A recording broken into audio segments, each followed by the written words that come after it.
name is Joy Moss, and I was born with an invisible disease called sickle cell disease.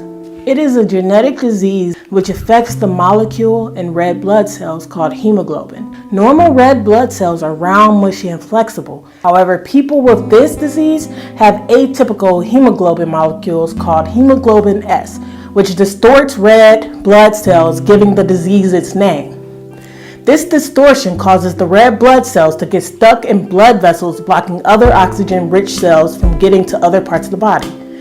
These blockages are very painful. This is called a sickle cell crisis. These crises can be caused by illness, extreme weather and temperature changes, stress, poor hydration, and altitude. My parents knew that life for any child they had would be difficult due to this disease.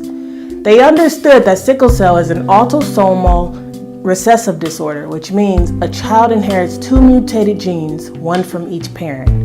I ended up with hemoglobin SC disease.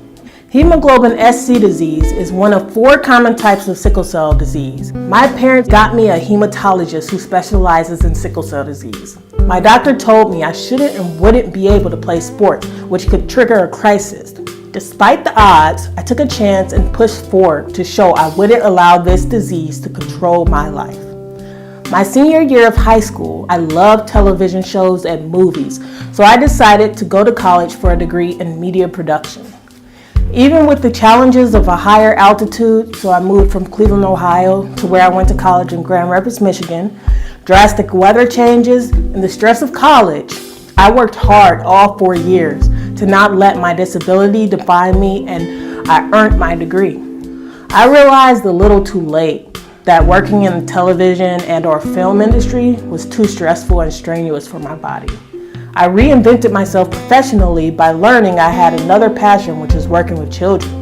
The jobs I obtained were being a monitor on vans taking children with disabilities from home to school, and working at a daycare as a teacher. Being able to work with these children and see their strength reminds me each and every day what I'm fighting for.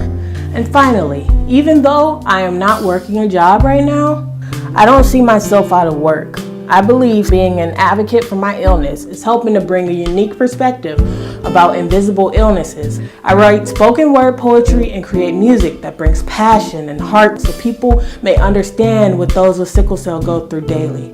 I talk with others like myself. We just want to be understood. We deal with pain and it breaks us down each and every day.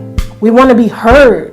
Yes, we need narcotics to deal with our pain, but we are not drug addicts. All disabilities are different, but I think people just want a chance to live and not be judged because we are a little different.